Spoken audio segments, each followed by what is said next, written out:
Bonjour, il y a du monde, ouais. Bonjour à toutes, bonjour à tous. Vous êtes dissipés, c'est bien. J'aime les salles dissipées.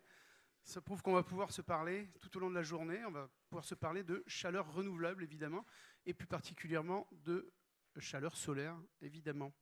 Voilà, la chaleur solaire qui a besoin d'un électrochoc. Et je pense qu'aujourd'hui, je vous sens bien à tous, on va mettre un petit électrochoc à la chaleur solaire. Il faut changer d'échelle de toute façon, donc on en a besoin et je sens qu'il y a beaucoup de volonté. Donc bienvenue à toutes et à tous pour les États généraux de la chaleur solaire 2024 dans cette magnifique ville de Marseille qui nous accueille. Et pour ouvrir la journée, Sébastien Barle, adjoint au maire de Marseille, délégué à la transition écologique, au climat et à l'Assemblée citoyenne du futur. J'ai tout dit, je crois, à peu près, voilà. Donc vous allez ouvrir ces États généraux, nous parler de la transition énergétique à Marseille et parler un petit peu de solaire, je crois. Vous avez une vraie volonté d'y aller. Je vous laisse la parole, Sébastien Barle, et merci encore de votre accueil. Merci à vous et bienvenue donc à Marseille, bienvenue pour ces travaux autour des États généraux de la chaleur solaire. À Marseille, la question de la transition écologique et solidaire est une priorité, avec d'autres priorités qui sont celles de la réparation de la ville. Il y a la question de l'état des écoles extrêmement dégradé, la question du logement indigne notamment qui est à réhabiliter. Et donc on doit articuler la question de la réparation de la ville avec sa transformation. Et ce sont nos priorités. On a candidaté il y a plus de 2 ans maintenant sur un programme européen qui s'appelle les 100 villes climatiquement neutres, dont on a été lauréat avec d'autres villes françaises. Il y a 8 autres villes françaises qui ont été lauréates, avec une ambition très forte et notamment, ça nous a permis d'élaborer une feuille de route en matière de transition énergétique, mais pas que, de mobilité, de gestion des déchets.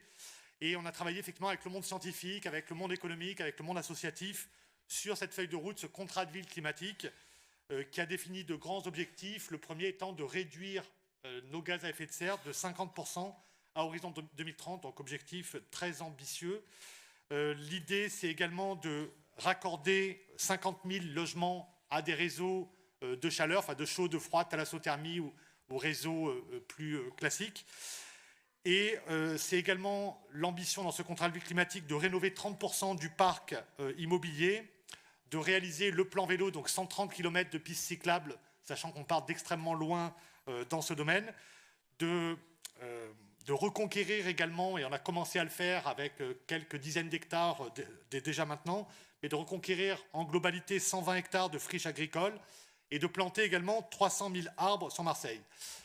Le solaire, très clairement, est aussi une priorité. En tout cas, pour nous, on considère que c'est un levier qui est un levier majeur en matière de transition énergétique.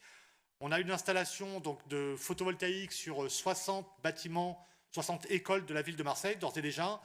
Et on lance là un grand marché autour de 90 bâtiments pour lesquels on a dérisqué en fait, ces sites. Donc on a 90 sites municipaux qui vont être couverts dans les prochains mois, prochaines années. La question du solaire thermique, malheureusement, on part de très très loin, mais c'est pour nous aujourd'hui une priorité. On souhaite vraiment développer le solaire thermique qui a un rôle extrêmement important. On n'a malheureusement que 4 sites qui sont aujourd'hui où il y a des installations de solaire thermique, mais on a lancé donc une étude sur 20 sites, des piscines. Enfin, on pense qu'il y a des vrais gisements, en fait, des vrais besoins sur les piscines municipales, sachant qu'il y a des travaux également sur les piscines municipales, sur des gymnases, mais également sur les casernes. Il y a des grandes casernes des marins-pompiers de Marseille. Et donc ces casernes, il y aurait des installations en fait, de solaire thermique dans les prochains mois sur ces casernes. En tout cas, il y a 10 sites qui vont être, pour lesquels il va y avoir des installations lancées dans les mois à venir. Après, on aimerait donc développer le solaire thermique de manière plus large, en incitant les bailleurs sociaux donc, à développer du solaire thermique. C'est fait, mais de manière très très ponctuelle. On aimerait également que sur les maisons individuelles, on puisse inciter, là-dessus on va faire un travail particulier, parce qu'on va rénover les castors, en fait, les villages autoconstruits au nord de Marseille, et on souhaiterait également donc, y adjoindre des énergies renouvelables, dont du solaire thermique. Et puis, il y a toute les copros, où il y a un vrai enjeu dans les copros. Et là, on espère que l'ALEC, avec qui on est partenaire, l'Agence locale énergie-climat, pourra également lancer une campagne particulière sur le solaire thermique. Concernant la chaleur solaire et donc les grands projets, ce qu'on aimerait, en fait, c'est... Enfin, on a un vrai problème de foncier, mais ça, je pense que vous en êtes conscient. Et donc, on est très heureux, en tout cas aujourd'hui, que les États généraux puissent créer une dynamique, il puisse y avoir ces échanges, en fait, autour de cet enjeu majeur. Et bien évidemment, la ville de Marseille sera présente toute la journée avec les services techniques de la ville pour poursuivre et pour espérer effectivement ce passage à l'échelle. En tout cas, très bons travaux à vous et merci pour votre présence. Merci beaucoup. Merci beaucoup, Sébastien Barle. Laurent Simon aurait dû être parmi nous. Alors, vous n'êtes pas sans savoir qu'il y a quelques mouvements politiques en ce moment et je crois qu'il exerce son droit de réserve. Et donc, du coup, Laurent Simon ne sera pas des nôtres ce matin. Et en tout cas, je vous remercie beaucoup, vous, Sébastien Barle, d'avoir été présent et d'avoir présenté cette politique volontariste sur la ville de Marseille en matière de solaire. Marseille, c'est quand même la ville du soleil, donc on attend ça avec impatience. Merci beaucoup. Merci. On va enchaîner directement avec la première table ronde, qu'on pourrait appeler vers un plan solaire national, point d'interrogation. Je sais que la filière se mobilise pour ça, et donc il y a de fortes propositions qui sont faites. Donc j'appelle à la table ronde Richard Loyen, délégué général Enerplan, Claire Barré, ingénieur solaire thermique au sein du service chaleur renouvelable de l'ADEME, Joséphine Isard, chef de projet chaleur renouvelable et rénovation énergétique à la DGEC, Direction générale de l'énergie et du climat. Voilà. Et puis, j'appelle aussi... Alors, attendez, je me suis perdu dans mes fiches. Hop. Mais on va y arriver. Hop. Loïc Cailloux-Joglou, chargé de mission également, et Valérie Séjourné, Solarite Europe. Je crois que tout le monde est là. Voilà. Donc, aujourd'hui, j'ai parlé d'électrochoc. Donc la filière s'est mobilisée et Enerplan, vous avez travaillé à des solutions, à des propositions en tout cas pour la filière solaire thermique. Vous pouvez venir peut-être au pupitre. Oui, mais bien sûr, je vous ai oublié. Olivier Bonifay, directeur territorial Bouches-du-Rhône GRDF. Vous avez de la place aussi ou pas, du coup? Ouais, d'accord, superbe. Richard Loyen, vous pouvez venir au pupitre. Vous avez l'écran, le retour écran qui est parfait.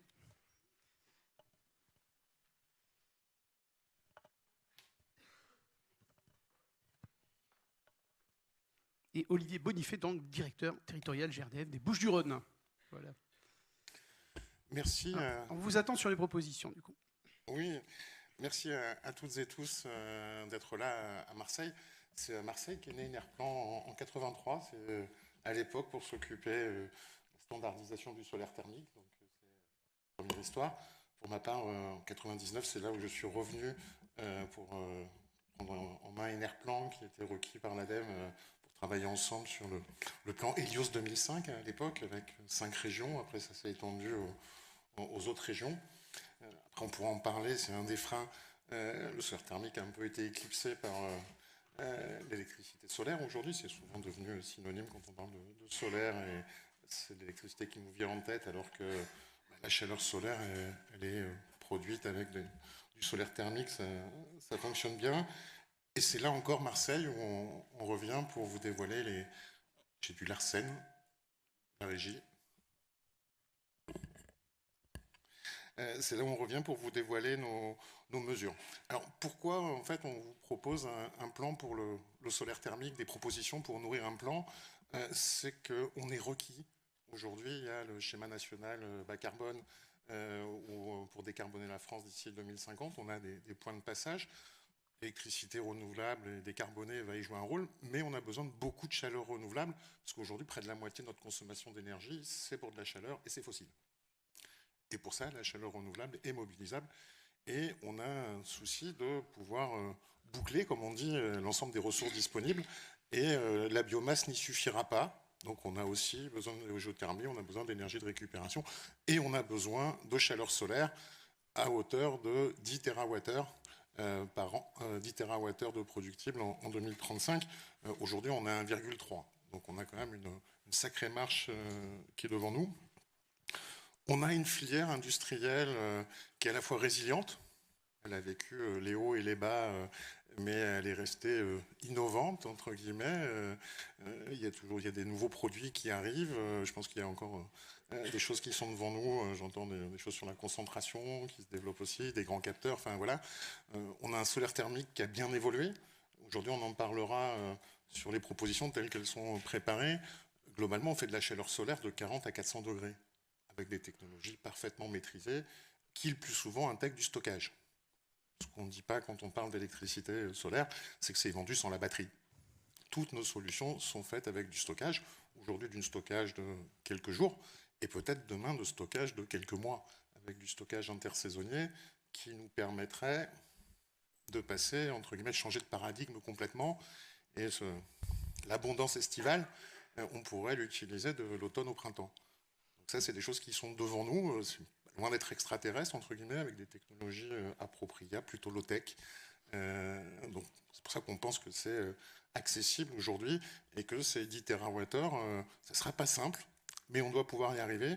Et pour ça, on a une équipe de la chaleur renouvelable qui est mobilisée avec les acteurs du solaire, et c'est important aujourd'hui, parce qu'on va devoir porter des solutions techniques qui seront des solutions hybrides. Le solaire thermique ne peut pas tout, donc il va falloir l'associer avec de la géothermie, avec du bois, avec de la chaleur fatale, pour substituer un maximum de gaz. Alors, comment est-ce qu'on va faire pour atteindre nos... Voilà, vous avez la zapette. Hop. Nos 10 TWh. Globalement, aujourd'hui, on est à 1,9, je l'ai mis en gigawatts, hein, on a presque 2 réacteurs nucléaires de puissance de production de chaleur solaire. On produit 1,3 TWh et il nous faudrait le 10 gigawatts à l'horizon de 2035. Donc c'est considérable en termes de déploiement. Et on a beaucoup de marchés qui sont à considérer. Et c'est peut-être une nouveauté dont il faut avoir conscience. Le solaire thermique ne se limite pas à chauffer l'eau chaude de la maison ou du logement collectif. Il y a d'autres applications, il y a notamment des applications sur tout ce qui est industrie, dans l'agriculture, pour les réseaux de chaleur, pour la grande industrie. Et ça, on le voit au niveau mondial aujourd'hui, c'est un peu ce qui tire le marché. Ce grand solaire thermique, pourquoi ? Parce qu'on a des effets d'échelle sur l'économie. On arrive à avoir un coût de production d'électricité, de chaleur qui est compétitif par rapport à celui du gaz, même si celui-ci a remonté. Donc, juste prendre conscience du bond qu'on a à faire. J'appelle ça un changement de paradigme dans le résidentiel, dans les toitures collectives et les grandes installations solaires thermiques. Ça va vraiment aujourd'hui, si je l'ai traduit en... Alors, la prospective, c'est l'art de se tromper le moins possible. Je ne suis pas sûr du camembert de droite sur la répartition exacte des parts de marché, mais vous voyez que la chaleur pour l'industrie, aujourd'hui, les réseaux de chaleur, elle n'existe quasiment pas. Alors qu'en 2035, elle devait être massive.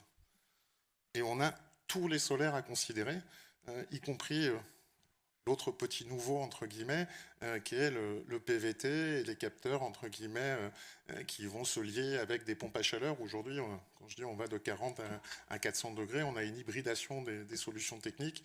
On avait le solaire thermique traditionnel tel qu'on le concevait, avec un panneau et ballon avec une régule. Et maintenant, on a des choses aussi qui permettent de se lier avec du thermodynamique, qui permettent d'avoir du PVT. On a vraiment une profusion de technologies et c'est sans doute ça qu'on va devoir faire connaître, cette multitude de solutions. Alors, avant de passer aux mesures, les mesures, elles ont été élaborées après un diagnostic de filière qui a identifié des freins. Parce que si on fait que 1,3 TWh aujourd'hui, malgré toute votre conviction aujourd'hui, tous les combats que vous menez au quotidien pour essayer de faire des bonnes installations, de convaincre des décideurs de passer à l'acte, de fabriquer vos produits, on n'y arrive pas, entre guillemets, et on a besoin, quand on dit vers un plan solaire, c'est qu'on n'arrivera pas sans une mobilisation de toutes les parties prenantes à faire 10 TWh. Parce qu'il y a des freins aujourd'hui qu'il faut lever et qui sont importants. L'invisibilité de la filière chaleur solaire. Si vous déjeunez ou vous dînez avec vos familles, amis, etc., si la conversation vient sur l'énergie solaire, 9 fois sur 10, ça sera vous parler du photovoltaïque chinois et pas de la calorie. Donc il faut repenser cet usage aujourd'hui, remettre un peu le solaire au centre, on en a besoin de lui donner cette visibilité. On a un cadre législatif et réglementaire également qui nous entrave. Chez le particulier, dans la petite moyenne toiture, il y a quelqu'un qui s'appelle l'ABF. Et quasiment un Français sur deux aujourd'hui ne peut pas faire de solaire. Parce qu'on dit on a le patrimoine, vous comprenez, c'est pas possible. Donc aujourd'hui, on a à déloquer cette problématique parce que, en outre, ces Français à qui on empêche de faire du solaire, ils vont subir la crise énergétique. On a les solutions, il faut qu'on puisse leur faire accéder en faisant des belles installations sans dénaturer le paysage. Après, on a le caillou dans la chaussure pour le grand solaire. Je veux dire, on a des ambitions qui sont formidables. C'est même plus un caillou dans la chaussure, c'est un rocher au milieu de la route pour le grand solaire avec le ZAN. Zéro artificialisation nette. Gros problème réglementaire, législatif. Aujourd'hui, si on fait une centrale photovoltaïque, on ne va pas comptabiliser de foncier artificialisé. Si je fais une centrale solaire thermique au sol, on va comptabiliser du foncier artificialisé. Résultat, les collectivités se disent le foncier que j'ai, je veux faire la transition, je veux faire du solaire, je veux faire du photovoltaïque. C'est plus simple. Ça ne répond pas aux besoins de transition du territoire. Comment on en arrive là? Un bug législatif qui date de 2021. Donc, on n'a pas réussi à leur faire entendre raison à l'époque. Depuis, l'eau a coulé sous les ponts. On avait un Parlement, on n'en a plus. Donc, on attend le prochain pour remettre ça en route. Mais voilà, c'est pour se dire, si on n'enlève pas ce caillou-là, enfin ce rocher au milieu de la route, on n'y arrivera pas, malgré tous nos efforts. Donc on a ce cadre, on a besoin de visibilité sur les ressources financières, organisationnelles et humaines. On a vécu le yo-yo avec la défiscalisation qui a disparu dans les EDNI du jour au lendemain, alors que c'était un puissant moteur. Aujourd'hui, on installe plus de chauffe-eau solaire dans les EDNI que dans toute la métropole réunie. On a coupé le moteur.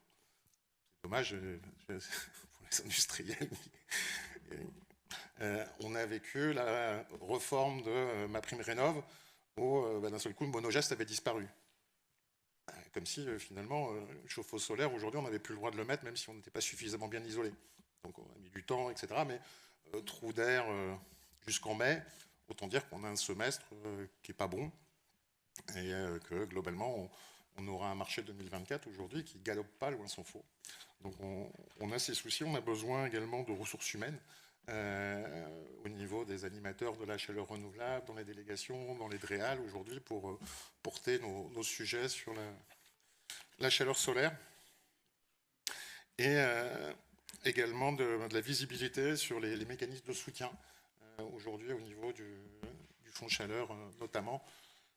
Donc on a travaillé sur 24 mesures qui sont déclinées par segment. On va essayer d'en sortir quelques-unes symboliques. Oui, ouais. Globalement selon 6 axes de travail. Le premier, c'est de faire connaître le solaire thermique comme une solution technique qui est aujourd'hui efficace. On a besoin d'un plan de promotion du solaire thermique pour refaire renaître l'idée que la chaleur solaire, on peut en produire partout, de Lille à Marseille, de Rennes à Strasbourg. C'est une solution, entre guillemets, simple, pratique, qui nous a franchi du fossile pour longtemps.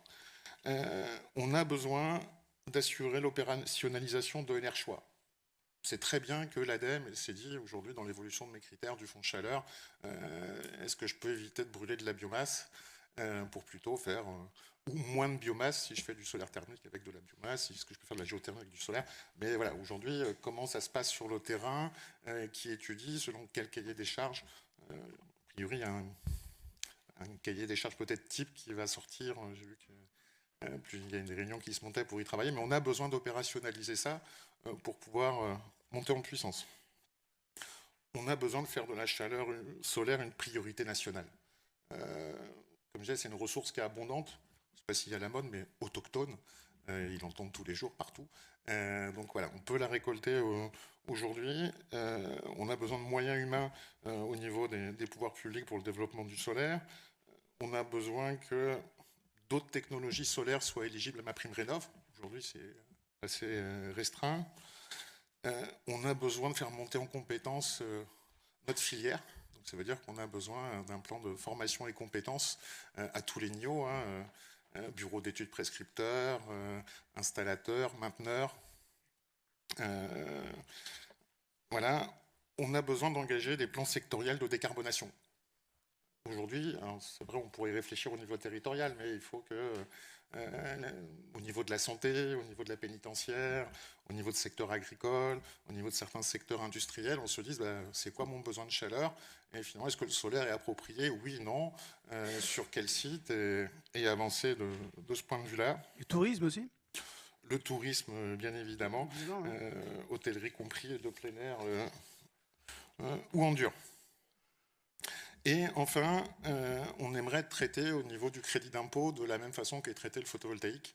Donc, on soit éligible aux investissements dans l'énergie verte, entre guillemets, dans l'industrie verte. Aujourd'hui, malheureusement, ce n'est pas le cas.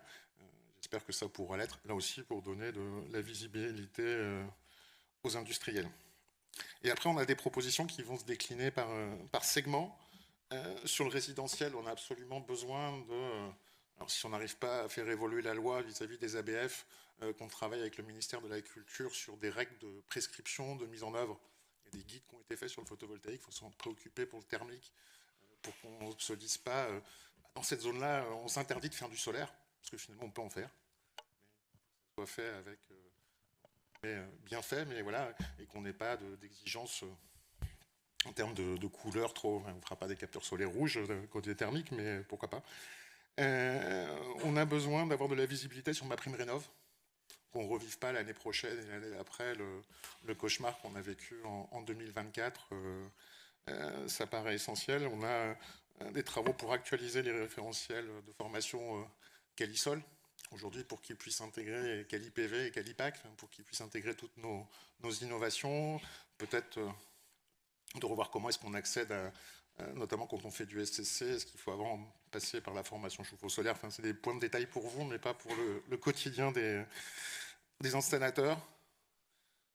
Un des points importants, c'est le fonds chaleur. Et aujourd'hui, on a besoin de simplifier son accès. Je tiens à remercier l'ADEME parce qu'elle a déjà fait un premier effort cette année, en 2024. C'est devenu plus simple de déposer un dossier fonds chaleur.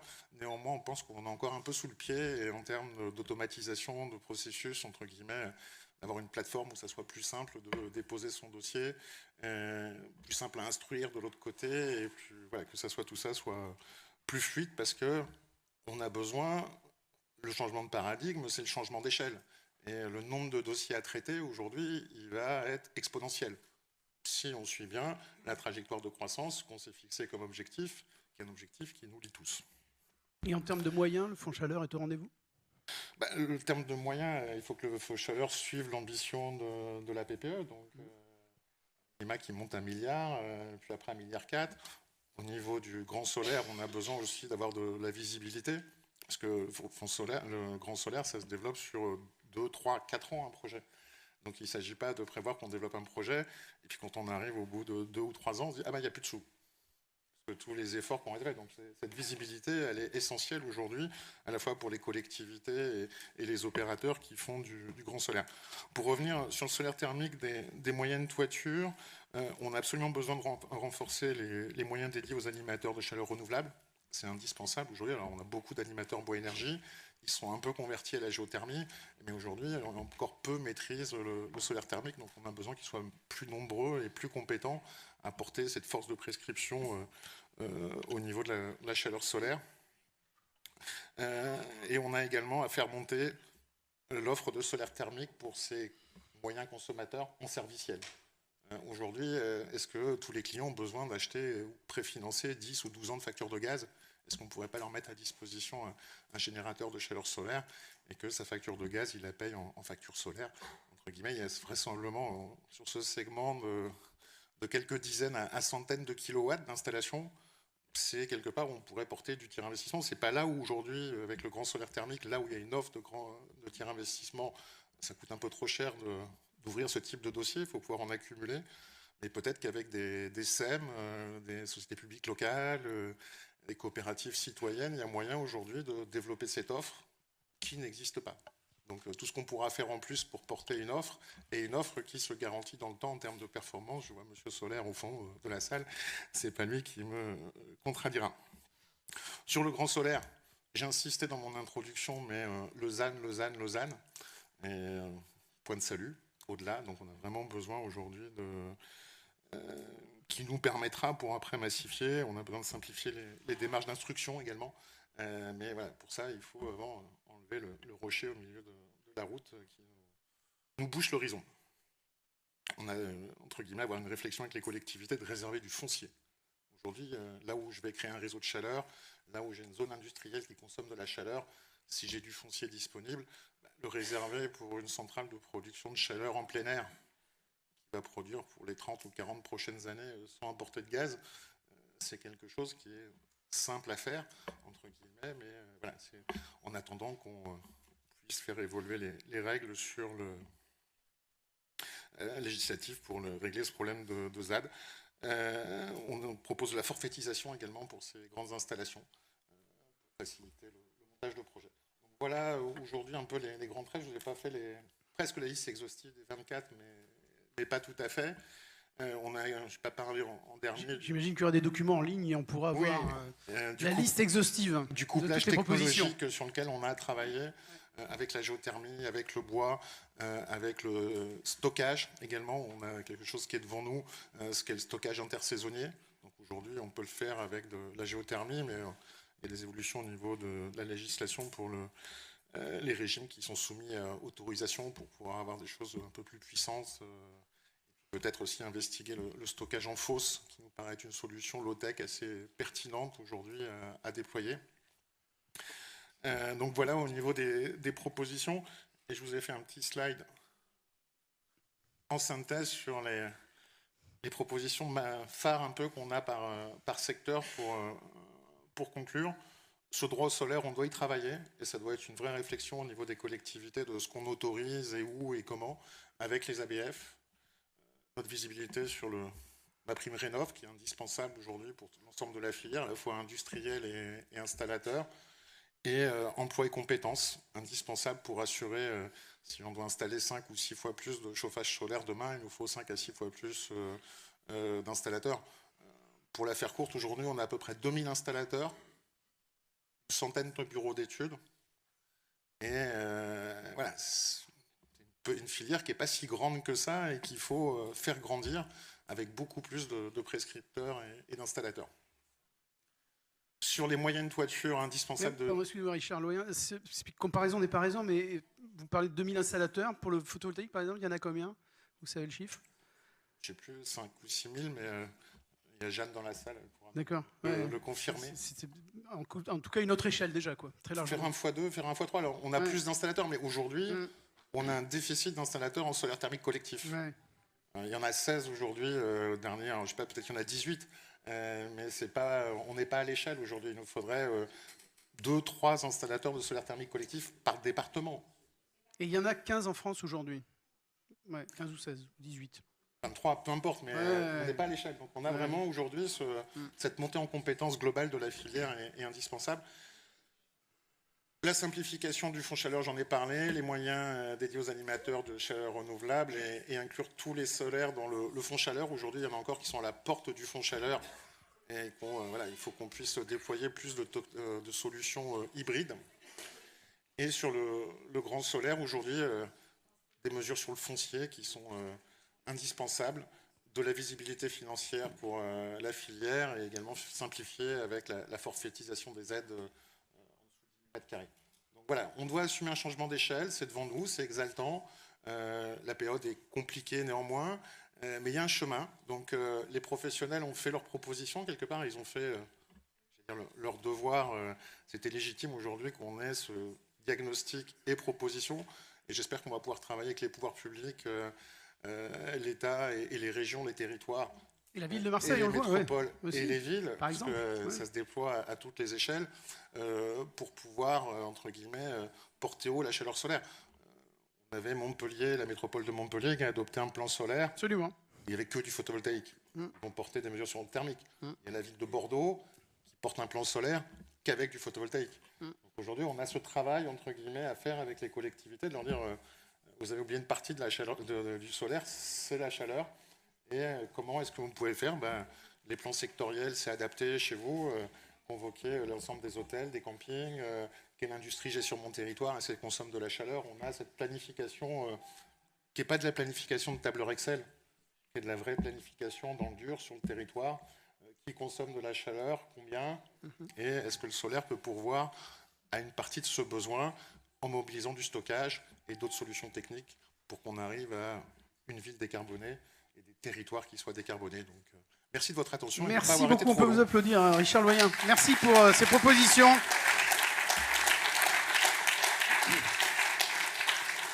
Alors Claire Barré, vous êtes ingénieure solaire thermique au sein du service chaleur renouvelable de l'ADEME. Donc vous venez d'entendre ces propositions et j'aimerais bien avoir votre réaction. Pourquoi faut-il aller vers un plan stratégique finalement? Puis arrêter un peu l'entre-soi, puis on comprend ça, hein, il faut vraiment faire de la promotion pour cette énergie. Je vous laisse nous expliquer un petit peu. Alors du coup, déjà... Alors, vous avez la zapette? J'avais une... Ah, j'ai la zapette. Voilà, vous avancez. Hop, parfait. Ah voilà, parfait. Voilà, on y est. Merci beaucoup. Je vous en prie. Eh bien, merci beaucoup. Enchantée d'être parmi vous aujourd'hui. Merci Richard pour ces propositions. Voilà, je reçois la hauteur de la tâche qui est devant nous. En fait. Voilà. Il fallait mettre de nouvelles choses sur la table, elles y sont maintenant. Voilà. Voilà.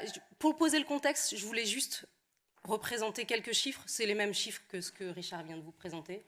Enfin, voilà. C'est ce qui a été mis en consultation en novembre 2023 sur la stratégie française pour l'énergie et le climat, notamment dans le cadre des accords de Paris. Voilà, on voit que l'objectif, c'est de passer de 1,3 en 2021 à 6 TWh en 2030 et 10 TWh en 2035. Alors, on a essayé de faire une petite répartition de, concrètement, qu'est-ce que ça veut dire 10 TWh, parce qu'en fait, on peut parler de...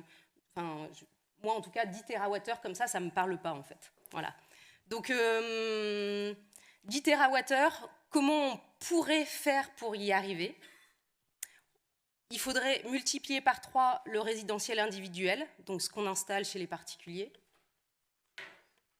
Il faudrait passer de 14 000 m² installés en 2022 dans le collectif à 100 000 m² par an. Donc on n'est pas loin du x10. Et passer de 50 000 m² installés en 8 ans sur les grandes installations, en 8 ans, à 1 million de m² par an. Voilà. Donc après... Là, le gap, il est considérable. Voilà, en fait, pour moi, au-delà des chiffres, c'est ça qui est vraiment important. C'est de...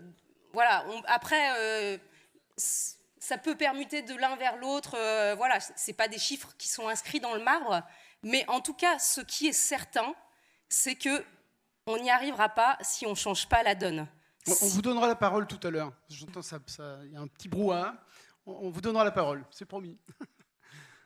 Donc voilà, l'idée de cette slide, c'est de dire que voilà, il va falloir changer la recette. Il va falloir mettre des nouvelles choses sur la table. On ne va pas y arriver si on continue avec ce qu'on fait déjà. Voilà. Donc merci, du coup, vraiment merci pour ces propositions. Nous sommes conscients à l'ADEME de la tâche qui est devant nous et ultra motivés pour avancer sur ces sujets-là et changer la donne. Je pense que c'est ça le défi, c'est changer la donne.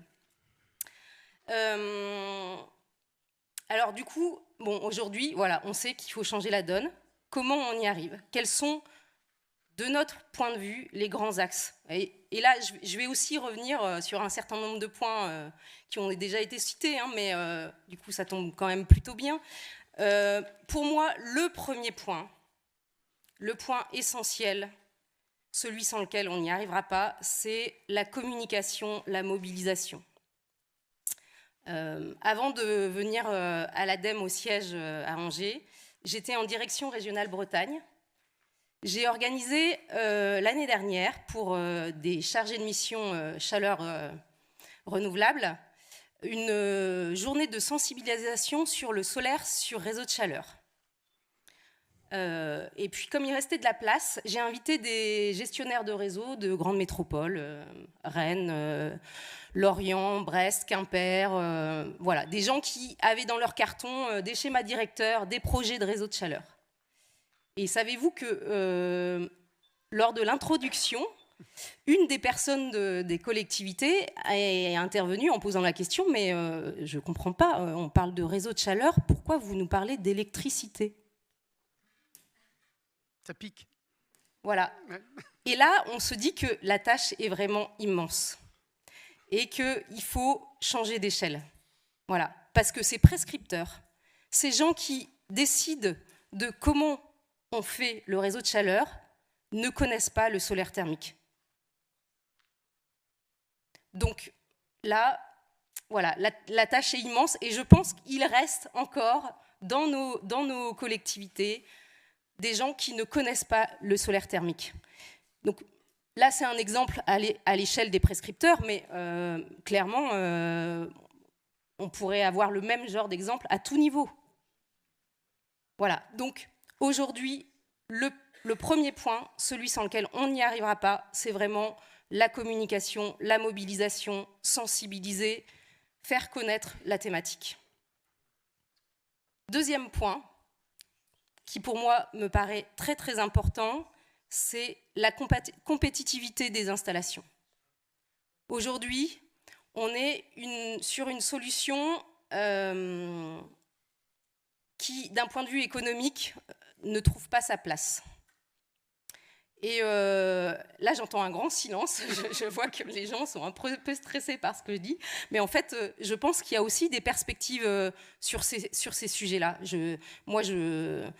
Les installations, les grandes installations sont une perspective de généralisation, d'optimisation des coûts, voilà, pour travailler à la compétitivité du solaire thermique. Donc, effectivement, les grandes installations, c'est un axe important. Mais on n'y arrivera pas si on fait que ça.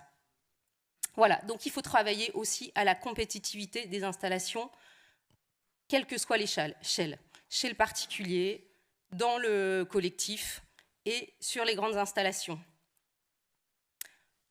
La compétitivité, ça passe aussi par la simplification. Alors, on a parlé de la simplification du fonds chaleur.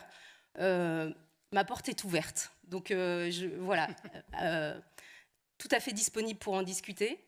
Mais je pense que si on fait un travail de filière, en Bretagne par exemple, où j'étais, désolée, je m'appuie un peu sur mon expérience, on a travaillé énormément sur la filière élevage. Et ben, c'est une filière sur laquelle on peut travailler sur des installations un peu standardisées, optimisées en termes de coûts, sur lesquelles qui sont en mode plug and play, et qui permettent d'arriver et de n'avoir qu'à installer l'installation et ça fonctionne et on optimise les coûts et on généralise ça chez tous les éleveurs, soyons rêveurs, et on arrive à tirer les coûts vers le bas. Je crois aussi beaucoup au modèle de vente de chaleur. Aujourd'hui, ça se fait dans les grandes installations. J'appelle de mes voeux que ça se fasse aussi sur des installations collectives et de petite industrie. J'ai vraiment espoir qu'on arrive à faire sortir des projets sur ce modèle-là rapidement. Parce que je pense aussi que c'est une façon de rendre l'investissement acceptable pour le porteur de projet.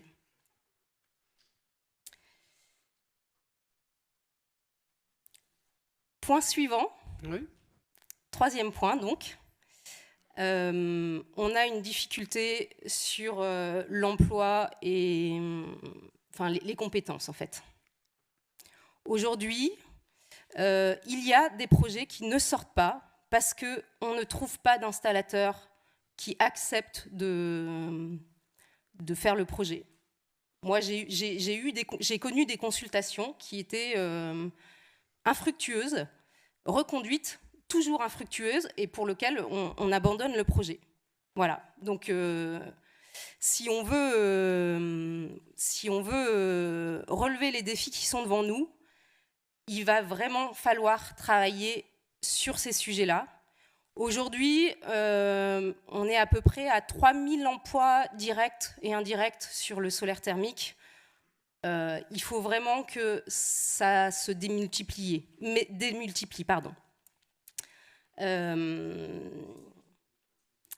Je pense que c'est en passant d'abord par la simplification, la standardisation et donc l'augmentation de la demande sur le solaire thermique que ça va générer l'augmentation des compétences. Mais aujourd'hui, on est sur un gap où il y a une marche à franchir et cette marche, aujourd'hui, force est de constater que nous ne l'avons pas encore franchie.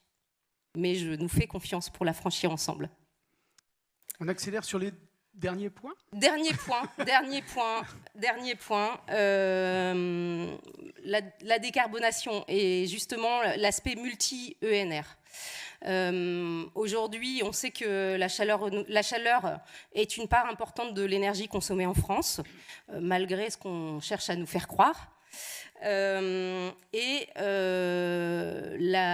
chaleur renouvelable en France, c'est 61% de biomasse. Or, la biomasse est une ressource de grande qualité, qui est très intéressante, mais c'est aussi une ressource rare. Et il faut vraiment qu'on arrive à systématiser le fait de chercher des alternatives à la biomasse, ce qui aujourd'hui n'est pas le cas, et j'inclus effectivement la géothermie et la chaleur fatale dans la boucle, bien sûr. Mais voilà, pour moi, c'est aussi un axe important de systématiser ce recours à potentiellement des énergies alternatives à la biomasse. Voilà.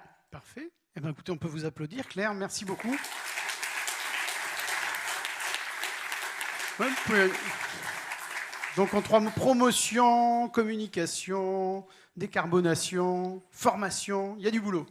Et on va tous s'y mettre. Joséphine Izard, vous êtes chef de projet chaleur renouvelable et rénovation énergétique à la Direction générale de l'énergie et du climat. On va voir avec vous les présentations des dispositifs existants. Tout à fait. On s'en tient là. Alors, oui. Non, attendez, parce que là, petite manip. C'est magique. C'est la vôtre. Vous avez une spéciale, vous. Voilà. Merci beaucoup. Et alors, quelques éléments de contexte pour rappeler l'enjeu de ces dispositifs existants, qui seront amenés à évoluer, mais qui existent. La chaleur représente aujourd'hui près de 45% de la consommation d'énergie finale en France, dont seulement un quart est d'origine renouvelable. Donc, en termes de production de chaleur renouvelable à partir de solaire thermique, on atteignait en fait 2,4 TWh en incluant les DROM, en sachant que les DROM représentent une part importante de ce 2,4 TWh. Et en France métropolitaine, en fait, la chaleur solaire, c'est 0,2% de la consommation finale de chaleur en 2022. La loi 0,2%. Voilà. Ancré ce chiffre. La loi relative à la transition pour la croissance verte vise 38% d'énergie renouvelable dans la consommation finale de chaleur d'ici 2030, ce qui a été décliné avec des objectifs de programmation pluriannuelle de l'énergie lors de la 2e PPE. Cette même loi prévoit également de multiplier par 5 la quantité de chaleur et de froid renouvelable livrée par les réseaux entre 2012 et 2030.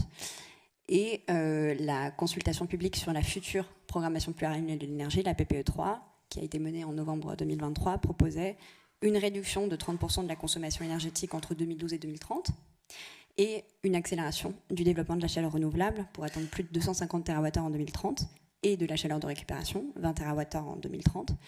Et il y avait pour le solaire thermique une proposition de sous-objectif de consommation de chaleur solaire thermique de 6 TWh en 2030 et 10 TWh en 2035.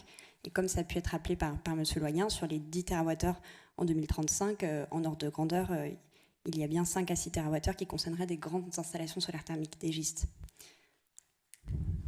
Alors, parmi les dispositifs existants bien connus, il y a le dispositif MaPrimeRénov', donc qui est une prime versée par l'ANA pour des travaux de rénovation énergétique en maison individuelle ou en partie privative de bâtiments collectifs. Elle a été lancée en 2020 en remplacement du crédit d'impôt préexistant et puis étendue aux propriétaires bailleurs en juillet 2021. Et pour le solaire thermique, on a plusieurs forfaits, donc des forfaits relatifs au chauffe-eau solaire individuel en France métropolitaine ou en Outre-mer, avec des forfaits différenciés, des forfaits pour les équipements qui fonctionnent avec des capteurs hybrides photovoltaïques thermiques, des forfaits pour les systèmes solaires combinés et des forfaits pour les pompes à chaleur solarothermiques, qui rentrent dans la catégorie des pompes à chaleur géothermiques ou solarothermiques au sens de MaPrimeRénov'. Donc bien sûr, les niveaux de soutien varient selon les revenus des ménages. On a également eu en 2024 une refonte du financement de la rénovation globale dans le cadre du dispositif MaPrimeRénov', au travers de ce qu'on appelle maintenant MaPrimeRénov' parcours accompagné, au sens où il y a un accompagnement obligatoire du ménage dans le cadre du dispositif Mon accompagnateur rénov'. Il s'agit d'aides pour des projets de rénovation d'ampleur en maison individuelle ou en appartement, en sachant que le financement est désormais proportionnel au coût des travaux dans la limite d'un plafond de dépenses éligible. Et le financement est majoré pour les logements de type passoire énergétique avant travaux, classés F ou G au sens du DPE. Pour les rénovations énergétiques à l'échelle des copropriétés, on a le dispositif MaPrimeRénov' copropriété, qui finance des travaux sur partie commune ou partie privative d'intérêt collectif, et qui est versé aux syndicats de copropriétaires, et qui est vraiment accessible à tous les copropriétaires, indépendamment de leur situation individuelle en termes de revenus ou de statut bailleur ou occupant. En 2023, plus de 620 000 demandes de primes d'aide ont été acceptées, dont un peu plus de 70 000 rénovations globales, qui étaient donc fondées sur un audit énergétique avant travaux, et le budget actuel pour 2024 est de 3,8 milliards pour l'ensemble de ces aides.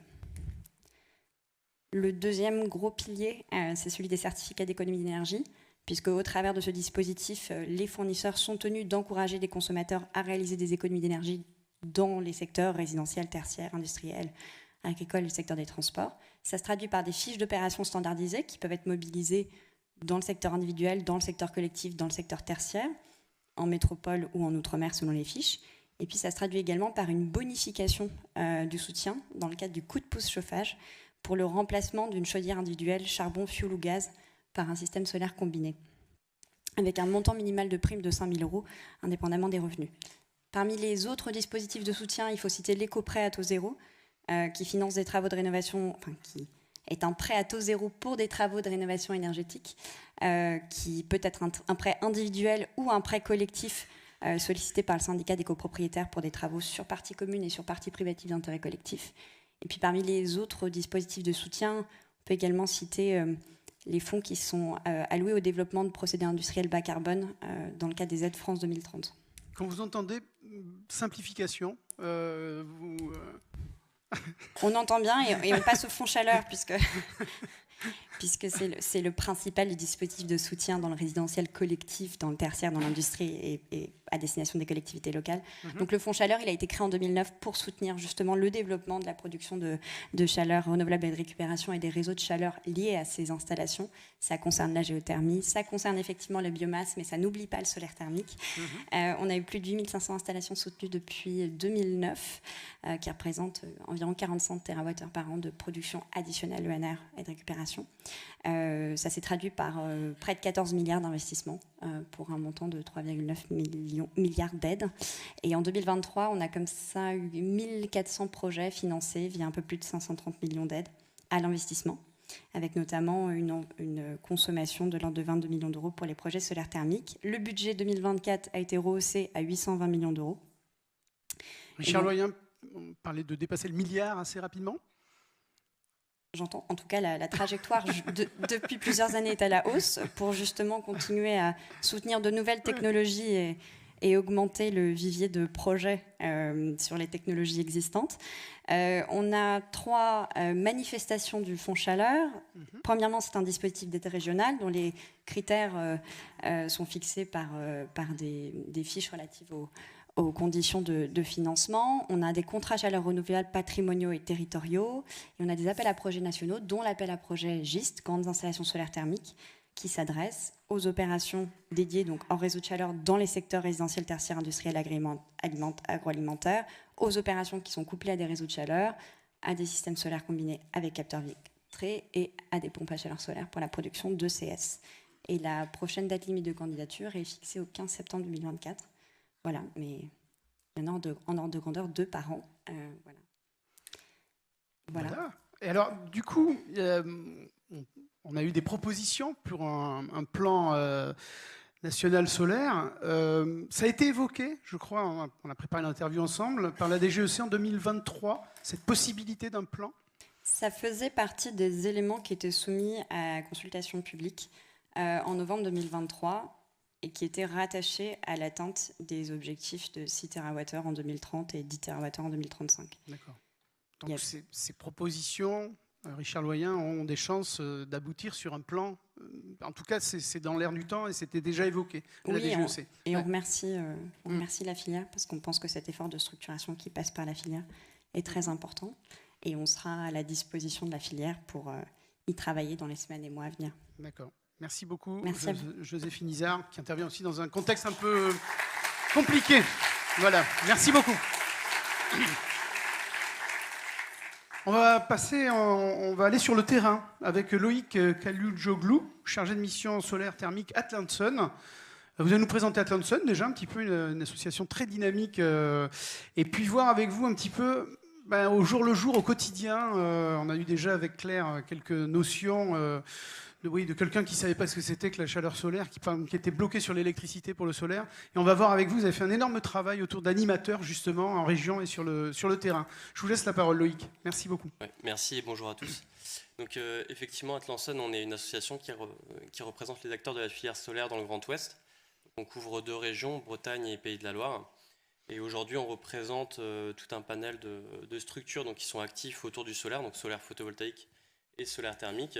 Donc on a un petit peu la description ici des typologies d'acteurs qu'on peut avoir dans l'association. On va retrouver des entreprises, aujourd'hui on en a 207, mais aussi tout type de structure qui va être impliquée dans les projets solaires. Donc on va retrouver des organismes de formation, de recherche, des collectivités dont des syndicats d'énergie, des partenaires, des organisations professionnelles et consulaires, et aussi des maîtrises d'ouvrage et donneurs d'ordre. Effectivement, aujourd'hui le solaire photovoltaïque prend plus de place par rapport au solaire thermique. Et donc on a ce besoin de ramener régulièrement de la sensibilisation et de la communication autour de qu'est-ce que le solaire thermique, pouvoir parler, rassurer aussi, et puis transmettre que dans bien des cas, dès lors qu'on consomme de la chaleur, il est plus pertinent de s'orienter vers du solaire thermique que du solaire photovoltaïque. La part du solaire thermique chez Atlanson aujourd'hui, en termes de structure de représentation, c'est 21 entreprises qui sont qualifiées au sein du réseau. Donc on voit 21 sur 207, on a à peu près un dixième d'entreprises qui travaillent finalement sur le solaire thermique. Et on travaille étroitement avec 23 structures d'accompagnement de type contrat chaleur, qui sont financées via un contrat chaleur renouvelable territoriaux. Alors, ce qui est intéressant, c'est que du coup, par cette typologie de mission, donc aujourd'hui on est une équipe de 9 salariés, dont mon poste est sur le solaire thermique, le reste étant de la communication et puis des actions sur le photovoltaïque. Le rôle finalement des contrats chaleur renouvelables territoriaux est pour moi assez clé dans l'accompagnement des projets parce qu'ils constituent des tiers de confiance pour accompagner les maîtres d'ouvrage et du coup rassurer, pouvoir accompagner vers les bonnes solutions et savoir quand est-ce que c'est pertinent d'aller vers du solaire thermique. La particularité, c'est qu'ils travaillent sur le multi-énergie, ils travaillent à la fois sur le bois énergie, la géothermie et le solaire thermique. Et donc ils peuvent avoir un regard qui est neutre et qui peuvent valoriser le solaire thermique quand c'est pertinent. Et je pense que dans les mois à venir, avec en plus l'implication de l'approche ENR Choix, on aura de plus en plus du solaire thermique qui sera mis en avant par le biais de ces accompagnements. Alors, on a fait un travail sur les derniers mois d'échange avec les différents acteurs impliqués sur le solaire thermique. Donc on a fait des échanges avec les différents animateurs CCRT. Donc on a vu sur 2 régions, Bretagne, Pays de la Loire, il y en a 23 environ. Alors ce qu'il faut noter, c'est qu'on a une spécificité en travaillant sur 2 régions, c'est qu'on n'a pas forcément la même couverture. En Pays de la Loire, on a la chance d'avoir des contrats chaleur renouvelables territoriaux sur l'ensemble du territoire ligérien. Là où en Bretagne, actuellement, on a à peu près 50% du territoire qui est couvert par des animateurs contrats chaleur renouvelables territoriaux. Du coup, ça crée aussi une hétérogénéité qui peut faire lever des freins, parfois et des problématiques, justement dans l'accompagnement. Alors, ce qui ressort aujourd'hui dans les échanges qu'on peut avoir avec les animateurs contrats chaleur renouvelable, mais aussi avec les adhérents, c'est qu'on a des problématiques, mais on a aussi des solutions, des propositions avec des mesures qui pourraient permettre de lever des verrous. Donc c'est un travail qu'on a fait conjointement avec les adhérents et avec les animateurs et qui a permis d'identifier 21 mesures concrètes qui sont venues alimenter le plan d'action national porté par Enerplan. Enfin, les propositions. Des propositions, oui, voilà, c'est ça. Pour le plan national. Et du coup, on retrouve les enjeux qui ont été cités auparavant par Claire et Richard, qui sont, en tout cas, dans les 5 actions prioritaires qui sont ressorties des actions autour des compétences. On retrouve sur les compétences à la fois sur un renforcement, une pérennisation de l'animation régionale et nationale ADEME au niveau du solaire thermique, une poursuite et un renforcement du soutien à l'appui technique auprès des CCRT par des relais régionaux spécialisés sur le solaire thermique comme Atlanson ou le CD2E en région de France, ou alors justement le besoin d'avoir plus de professionnels sur l'installation et l'exploitation avec peut-être des sessions de formation régionales. Actuellement, on en a, en tout cas au plus proche de nos 2 régions, c'est le COSTIC qui les dispense, donc en région parisienne. Mais du coup, ramener de la formation permettrait aussi peut-être d'avoir plus d'installateurs et plus d'exploitants formés, donc c'est un vrai besoin identifié. Ce qui apparaît aussi, c'est que dans les dossiers qui sont accompagnés, donc là on parle vraiment du secteur du collectif, on voyait les trois secteurs résidentiels, collectifs et puis grandes installations. Les animateurs accompagnent principalement et même je dirais seulement sur le secteur du collectif, mais c'est des projets qui, aujourd'hui on a des projets qui sont mis en service et qui ont été initiés par des opportunités échangées peut-être en 2020, 2021 ou 2022. Donc il y a un vrai besoin de suivi aussi au niveau des interlocuteurs, que ce soit les animateurs et aussi les interlocuteurs côté ADEME, dont ce besoin de renforcer et d'avoir une pérennité dans le suivi des projets. C'est important pour avoir un suivi, pour pouvoir aussi guider les maîtres d'ouvrage et les accompagner. Le deuxième point, c'est le renforcement du soutien à l'appui, parce que les animateurs sont justement multi-énergie, et la présence d'acteurs qui sont spécialisés en solaire thermique est primordiale aussi pour pouvoir apporter un apport, je pense, et ça ressort en tout cas ici dans les mesures qui ont été identifiées, pour pouvoir avoir un appui technique, et puis aussi un appui en termes de communication et sensibilisation. On l'a vu, il y a un besoin de sensibilisation et de communication autour de la filière. Mais du coup, les relais régionaux sur une thématique permettent de faire ce travail de communication qui ne peut pas forcément parfois être porté par les CCRT de par leur besoin justement d'accompagner les projets. Et enfin, il y a deux mesures aussi qui ont été ajoutées. On a des contre-références aujourd'hui en solaire thermique sur le territoire.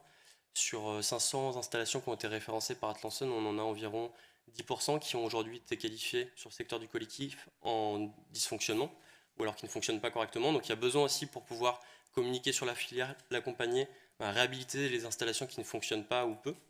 Et actuellement, l'ancrage territorial porté par les animateurs CCRT, il est primordial pour pouvoir être au contact des maîtres d'ouvrage, mais ils n'ont pas dans le spectre de leurs objectifs les projets de réhabilitation solaire dans les objectifs CCRT.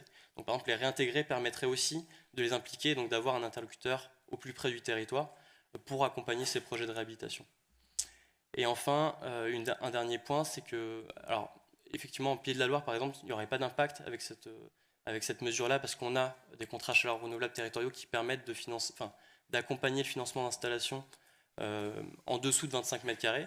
Mais sur les territoires bretons, où actuellement il n'y a pas de contrats chaleur renouvelable territoriaux, les projets de moins 25 mètres carrés ne peuvent pas forcément être financés dans le cadre du fonds chaleur.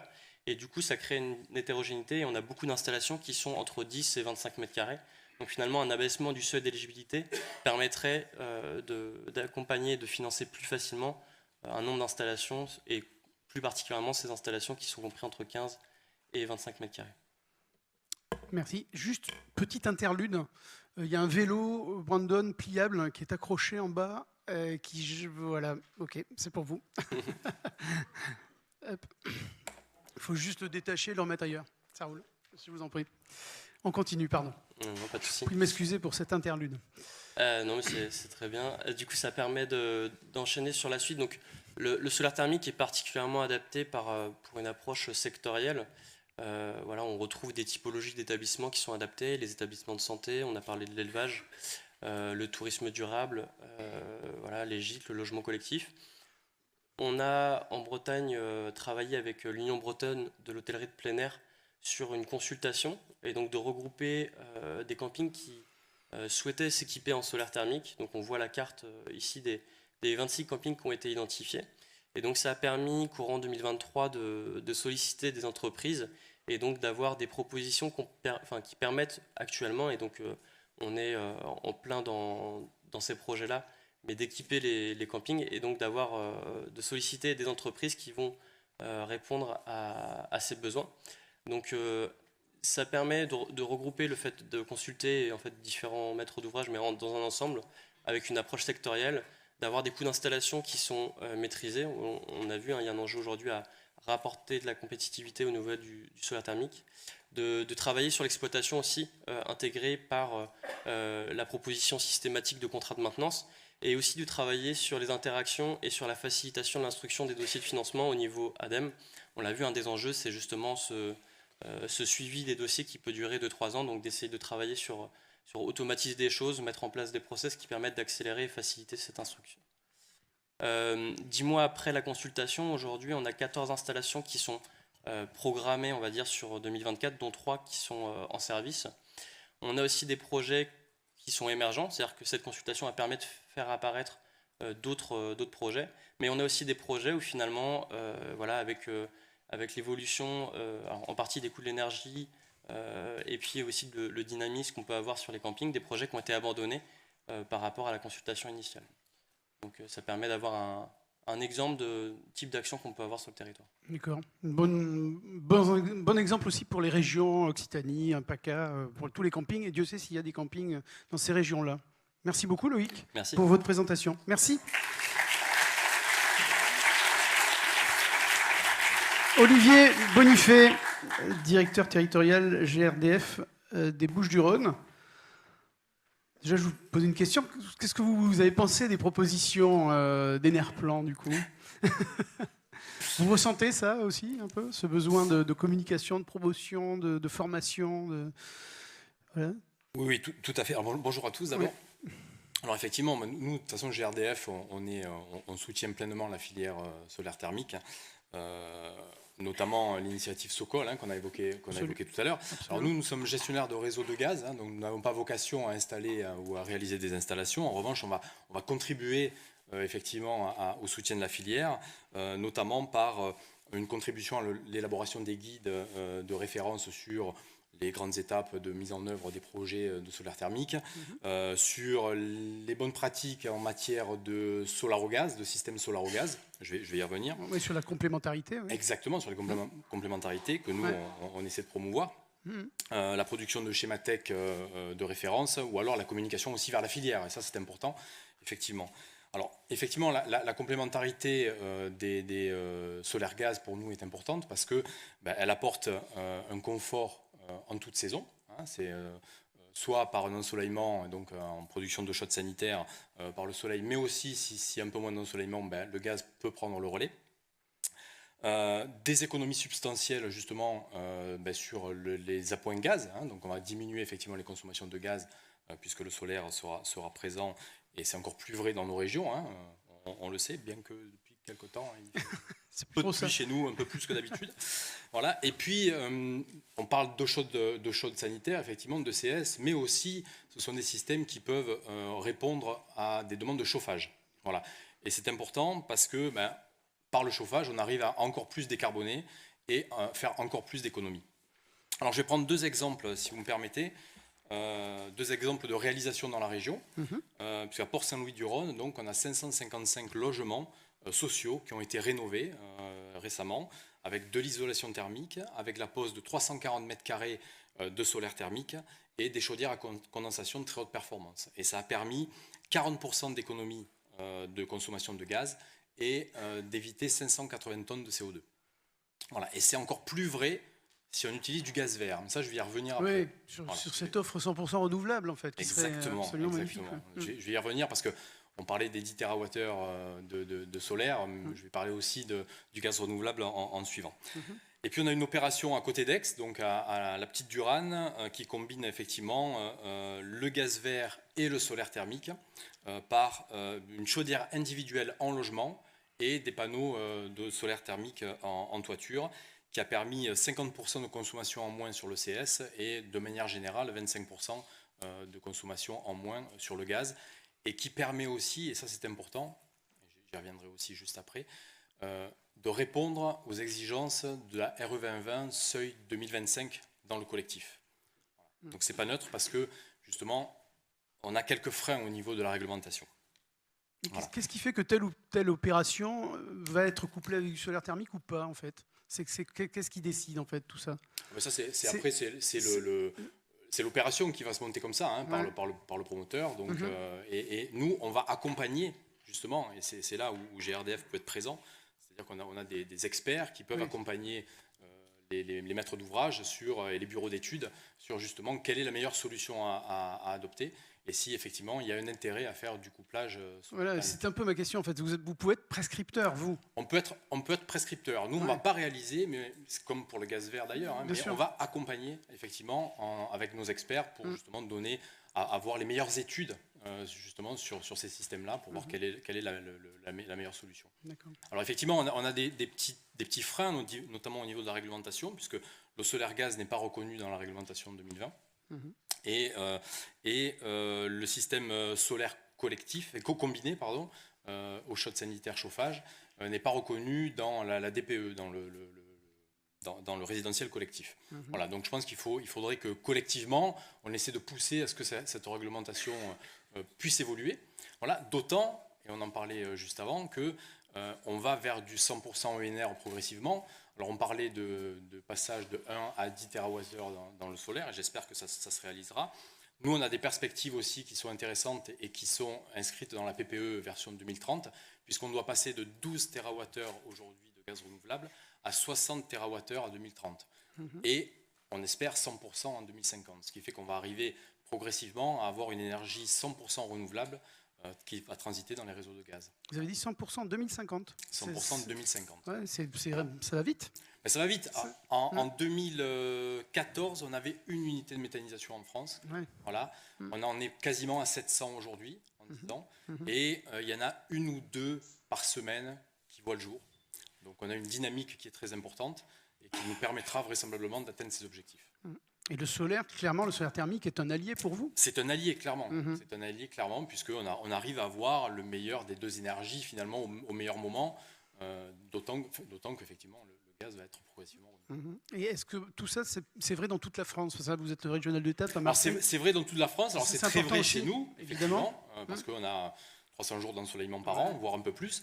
Mais c'est vrai dans toute la France. Et après, tout dépend le niveau, effectivement, d'ensoleillement et donc la prise en charge par le gaz, soit de l'eau chaude sanitaire, soit du chauffage. C'est vrai, effectivement, partout.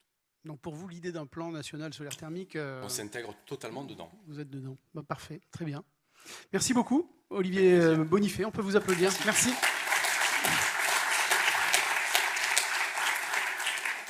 Et pour conclure cette table ronde, on va la conclure avec vous, Valérie Séjourné, déléguée générale Solar Heat Europe. Et on va faire un petit tour d'Europe du solaire thermique avec vous. On va se comparer, voilà, même si comparaison n'est pas raison, je le répète. Je vous laisse la parole et après je vous laisserai poser quelques questions. Valérie, c'est à vous. Bonjour à tous et merci pour l'invitation. Je suis ravie d'être là pour la deuxième fois. J'étais là l'an dernier déjà, donc merci encore pour l'invitation. Donc Solar Heat Europe, c'est le bureau européen du solaire thermique à Bruxelles. Donc on est la voix de l'industrie au niveau européen. On a 14 associations nationales, une quarantaine de membres en tout, et donc on est fiers d'avoir Enerplan.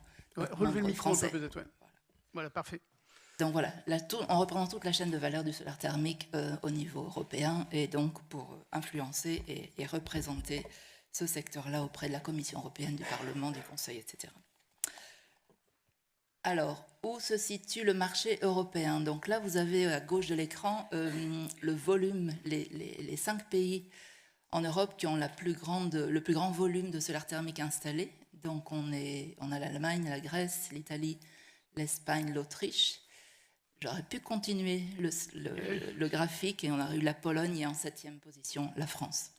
Donc voilà, évidemment si on compare au niveau habitant, la chose est très différente parce que les Autrichiens sont au rang 5 avec 9 millions d'habitants, donc voilà, il y a quand même une pénétration très très forte par habitant que vous voyez donc sur le slide, sur l'image à droite. Donc quels sont les chiffres du marché 2023? Un peu en avant-première, on va les lancer officiellement ce vendredi au niveau européen, donc vous les avez en avant-première. Merci. On a 11 millions de mètres carrés qui sont installés en Europe et 41 gigawatts en tout. Ça fait 58 millions de mètres carrés au niveau européen installés. On a vu au niveau de 2023 une petite augmentation avec presque 2 millions de mètres carrés installés en plus. Mais si on regarde la progression réelle du marché 2023 par rapport à 2022, on déplore un retrait du marché, une perte de 23% par rapport à ce qu'on a vu en 2022. Donc là, il y a un an, quand je suis arrivée dans le secteur, j'avais la vie facile de pouvoir apporter 12% de croissance 2022 par rapport à 2021. Cette année, pour communiquer les chiffres, on s'est un petit peu plus gratté la tête pour savoir comment communiquer la réalité, donc moins 23%, 23 par rapport à 22, alors qu'on veut vraiment prendre notre part dans la décarbonation avec nos technologies. Donc voilà, quand on zoome un peu plus sur les pays, on a des chiffres très différents. L'Angleterre avec plus 70%, mais c'est que 15 000 mètres carrés, tandis que l'Allemagne qui chute à moins 47% avec plus 367 000 mètres carrés. Donc voilà, tout est relatif. Voilà. On est quand même fiers et contents d'avoir votre pays, la France, notre pays, le mien aussi. Je suis encore française, avec 8% d'après ce que je comprends au niveau des prévisions pour 2023, encore à confirmer. Et voilà, tout ça, c'est forcément lié, on l'a entendu déjà tout à l'heure, au yo-yo des subventions qui s'arrêtent, qui sont relancées. Donc voilà. En gros, les moins 47% du marché allemand, c'est ça. C'est le yo-yo des subventions. C'est quoi? C'est encore plus compliqué dans le cas de l'Allemagne, puisqu'il y a la loi pour la chaleur qui a été développée et qui oblige que toutes les nouvelles installations soient renouvelables à 65%. Mais il y a eu un effet contre-productif où les gens sont en fait... Voilà, il y a certaines personnes qui ont pu s'offrir des pompes à chaleur, mais il y a surtout beaucoup de gens qui ont couru vite pour s'acheter des chaudières à gaz avant qu'elles soient plus disponibles sur le marché. Donc le contre-effet, désolé pour mon voisin qui représente le gaz, mais il y a eu un effet contre-productif et peut-être qu'une polarisation, une récupération politique aussi par les politiques locaux. Et peut-être que là, on aurait aussi dû plus communiquer sur la diversité des solutions, puisqu'il y a eu apparemment cette polarisation entre le bon vieux gaz d'antan et les pompes à chaleur trop chères. Et nous, on est quand même au milieu avec une belle technologie qui manque peut-être de visibilité. Donc voilà, il faut apprendre de tout ça. Mais c'est vrai que dans mon conseil d'administration, j'ai certains de mes membres qui regardent avec beaucoup de tension ce développement en Allemagne, puisqu'on considère ce pays-là comme assez moteur pour les autres pays. Mais bon, il y a d'autres pays qui existent aussi, donc espérons nous, que on est en progression. Donc Voilà. Donc, au niveau des chiffres qu'on va rapporter aussi en fin de semaine, et encore une fois, si on zoome un petit peu sur les réseaux de chaleur, on a 256 villes en Europe qui sont équipées d'un réseau de chaleur avec du solaire thermique. Vous voyez les chiffres de production en opération. En Allemagne, on a des projets qui continuent de se développer. Donc ça, ce sont des bonnes nouvelles. En Autriche aussi. Je crois qu'au Danemark, il y a aussi eu une nouvelle extension, alors qu'on connaît le Danemark comme vraiment un pays moteur sur le solaire thermique et les réseaux de chaleur. Et aux Pays-Bas, on a un très grand projet qui est en finalisation d'installation à Groningen, avec 2 de nos membres notamment. Pour l'industrie, on a aussi, là vous avez les chiffres mondiaux, 1209 systèmes en opération. On est content d'avoir des beaux projets, dont celui de Newit qui a été inauguré l'année dernière à Verdun. Et aussi d'autres projets en solaire concentré à Heineken à Séville, avec 30 MW fournis là. Il y en a un autre aussi avec Heineken à Valence. J'ai mis aussi sur l'image une fact sheet qu'on a produite avec un groupe de travail commun qu'on a fait avec Solarity Europe et le CEPI, qui est l'association européenne de tout ce qui est papier, parce que je crois beaucoup personnellement à cette synergie qu'on peut avoir de travailler ensemble, de fédération à fédération, pour les aider à décarboner leur secteur. Et le papier, en l'occurrence au niveau européen, est très très dynamique pour fournir ce service à leurs membres et vraiment avoir cette synergie pour offrir les solutions et donner de la visibilité à nos membres et avec un peu de chance aboutir à des projets aussi concrets.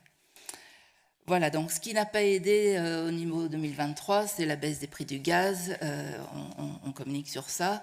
Ce qui aide par contre, et je suis contente d'avoir Joséphine avec nous, c'est le fait d'avoir la merit order, donc le fait de cette pyramide de choix qui va vraiment encourager que des énergies comme la nôtre, le solaire thermique, géothermie, soient utilisées avant d'autres comme la biomasse.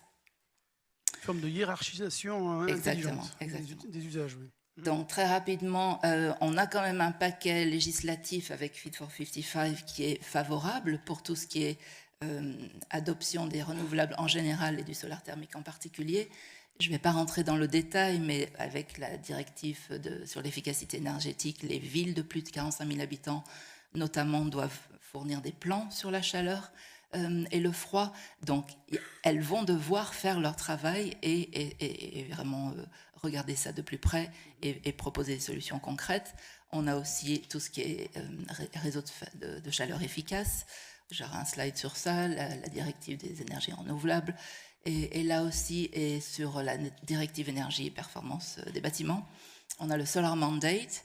Donc les mots qu'on entend maintenant de la part des gens de la Commission européenne, c'est qu'il faut implémenter, implementation fois 27. Donc il y a beaucoup de travail au niveau de chaque État membre pour déployer et mettre en œuvre tous ces éléments. Ça, c'est un slide par rapport à la situation réseau de chaleur. Donc vous avez à gauche la situation au niveau de tous les réseaux de chaleur européens. Euroeast Power, avec qui on collabore beaucoup, en recense 19 000, mais 50% d'entre eux, toute la partie grise, c'est encore fossile ou charbon, enfin gaz ou charbon. Et nous, au niveau solaire thermique, on est à 0,2%, donc en volume d'énergie fournie pour tous ces réseaux de chaleur. On n'est que 0,2%, mais on a cru de 15% par rapport à 2022. Donc, un potentiel clair de croissance. Et tout ce que vous voyez à droite de l'écran, c'est la carte de route pour que tous ces réseaux de chaleur se décarbonent avec le mix d'énergie qu'ils peuvent utiliser graduellement avant certaines dates. Ça, c'est le slide sur le Solar Mandate, dans le cadre de la directive de performance énergétique des bâtiments. Donc, on est vraiment sur un mode Solar Mandate pour toutes les technologies solaires. Donc, comme Richard le disait tout à l'heure, la guidance qu'on est en train d'influencer auprès de la Commission européenne, on veut vraiment qu'elle soit équitable entre le solaire photovoltaïque et le solaire thermique et le PVT. Voilà, ça c'est aussi un visuel qu'on a développé pour argumenter le fait que l'électrification, l'agenda de l'électrification est là, avec tout ce qui est transport, etc. Mais si on met tous nos œufs dans le même panier, ça ne va pas fonctionner. Donc on est en train de vouloir argumenter vraiment à dire utilisons les solutions de chaleur locales qui sont off-grid et hors réseau et qui peuvent donc aider le mouvement d'électrification, mais tout en fournissant des solutions décarbonées pour tous les usages et notamment pour la chaleur avec le solaire thermique qui peut se coupler facilement avec les pompes à chaleur. On avait l'exemple de la visite hier. Voilà, donc on a fait notre manifesto pour les nouveaux législateurs européens, on a un nouveau Parlement, on a une nouvelle commission à la fin de l'année.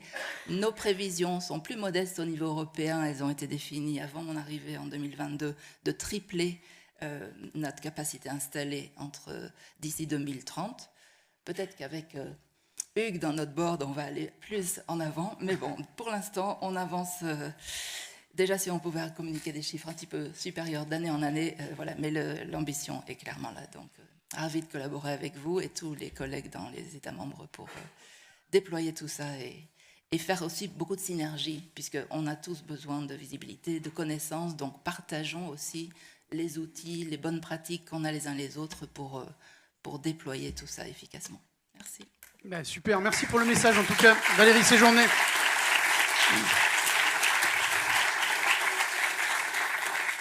On va se faire 10 minutes de questions-réponses. Et puis après, on ira boire un petit coup, un petit café. Alors, la première, c'est toujours la plus difficile à poser. Allez, monsieur. Regarde, Edwige, moi, je vais de l'autre côté, Edwige. Tu prends ce côté-là, toi. Allez, on y va. Merci bien. Jean-Philippe Pied, journaliste à Green Univers. J'ai une question pour Madame Izard de la DGEC. Pour compléter un peu la question de tout à l'heure, avant la dissolution de l'Assemblée nationale, qu'est-ce qui était prévu sur le plan solaire thermique par l'État? Alors, on est sous un coup de droit de réserve un petit peu, donc voilà. Je vous laisse, Joséphine, dire ce que vous pouvez dire. Sur l'évolution de la stratégie française pour l'énergie et le climat, les éléments fin 2023, début 2024 étaient ceux du document soumis à consultation publique que vous retrouverez sur le site des consultations publiques. Il y avait notamment un volet sur la chaleur renouvelable et de récupération, et dans la chaleur renouvelable, des objectifs chiffrés en TWh pour 2030 et 2035 pour le solaire thermique, et des propositions de mesures. Voilà, pour l'instant résumé, mais en tout cas, c'était l'état de la réflexion en fin 2023. Pour l'avenir, on verra. En tout cas, le travail qu'on mène maintenant avec la filière servira indépendamment de l'avenir de la recomposition de l'Assemblée. Donc voilà, il n'y a pas... Pour l'instant, on continue dans la même voie, sachant qu'on se base sur des éléments techniques et non politiques. Si. Oui, Nicolas Picot, Agence régionale de l'énergie Auvergne-Rhône-Alpes. J'ai aussi une question pour la Isard. Voilà, nous, on a mobilisé la région pour qu'elle mette du FEDER sur l'installation solaire thermique dans les grandes installations. Or, il s'avère que le FEDER est bloqué par l'Union européenne sur le financement des énergies renouvelables parce que la France n'a pas atteint les objectifs attendus pour 2023, 2020. 3, oui, c'est ça, je ne sais plus exactement, mais voilà, du coup, on est un peu bloqué par rapport à ça. Est-ce que vous savez à quelle échéance on pourra espérer un déblocage de cette mobilisation de FEDER? En toute transparence, je ne sais pas, mais je vous invite à contacter le bureau dont on fait partie, donc Bureau des économies d'énergie et de la chaleur renouvelable, pour qu'on puisse en parler. Je ne sais pas, mais on fera en sorte de répondre à vos questions. Merci. Daniel Munier.